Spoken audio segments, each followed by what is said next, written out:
எல்லாருக்கும் வணக்கம். இன்னைக்கு என்னோட சின்ன பையன் படிக்கிற ஸ்கூலில் கல்ச்சுரல் நைட்டு. அமெரிக்காவில் இருக்க ஸ்கூலில் நம்மளை மாதிரி டிஃப்ரெண்ட் கண்ட்ரிலேருந்து வந்த மக்களெல்லாம் படிக்கிறாங்க இல்லையா, அந்த ஸ்டூடெண்ட்ஸோட கல்ச்சுரல்ஸை மற்றவங்களும் தெரிஞ்சுக்கணுங்கிறதுக்காக இந்த கல்ச்சுரல் நைட்டு செலிப்ரேட் பண்ணுறாங்க. இல்லை ஃபங்க்ஷன் ஸ்டார்ட் ஆகிறதுக்கு முன்னாடி ஃபர்ஸ்ட்டு பரேடு வைப்பாங்க. அந்த பரேடில் இந்த குழந்தைங்க எல்லாரும் அவங்களோட கலாச்சாரத்தை வெளிப்படுத்துகிற மாதிரியான ட்ரெஸ்ஸை போட்டுட்டு அவங்களோட கொடியை பிடிச்சிட்டு நடந்து வரதை பார்க்கும்போதே அவ்வளோ அழகாக இருக்கும். இந்த நாளன்னைக்கு ஸ்டூடெண்ட்ஸு, டீச்சர்ஸு, பேரண்ட்ஸு இவங்க எல்லாரும் அவங்களோட கலாச்சாரத்தை வெளிப்படுத்துகிற மாதிரி ஃபுட்டு, ட்ரெஸ்ஸு, ஆர்ட் ஒர்க்கு இது எல்லாத்தையுமே மற்றவங்களுக்கு ஷோ பண்ணிகிட்ருப்பாங்க. ஒரு வருஷமும் தவறாமல் நாங்கள் இந்த கல்ச்சுரல் நைட்டில் கலந்துக்கிட்டு தான் இருக்கோம்.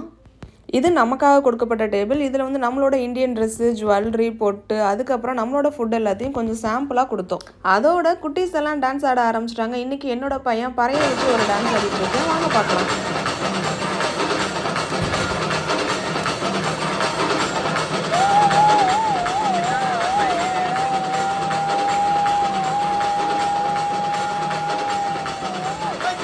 தெர்மாக்கோலில் ஸ்டிக்கரை ஒட்டி பறை மாதிரி செஞ்சு அதை பசங்க கையில் கொடுத்து டான்ஸ் ஆட வச்சாச்சு.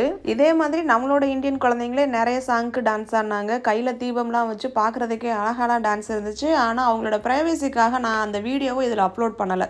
ஃபர்ஸ்ட் டைம் கல்ச்சுரல் நைட்டில் கலந்துக்க போகிறவங்களுக்கு இந்த வீடியோ ரொம்ப யூஸ்ஃபுல்லாக இருக்கும்னு நினைக்கிறேன். நாங்கள் ஃபஸ்ட் டைம் கலந்துக்க போகும்போது எப்படி நாங்கள் திங்ஸ்லாம் கொண்டுட்டு போய் வைக்க போகிறோம், எந்த மாதிரியான ஃபுட்டு சாம்பிள்லாம் ப்ரிப்பேர் பண்ண போகிறோன்னு ரொம்ப குழப்பத்தில் தான் இருந்தோம். நாம் கொடுக்குற ஃபுட் சாம்பிளுக்கு அந்த ஃபுட்டில் என்னெல்லாம் இன்க்ரீடியன்ஸ் இருக்குது அப்படின்னு சொல்லிட்டு எழுதி பக்கத்தில் வச்சிடணும். இப்போல்லாம் சாப்பிட போகிறவங்களுக்கு நம்மளோட இந்தியன் சாப்பாடில் என்ன மாதிரியான இன்க்ரீடியன்ஸ் எல்லாம் இருக்குதுன்னு சொல்லிட்டு அவங்களுக்கு நல்லாவே தெரியுது.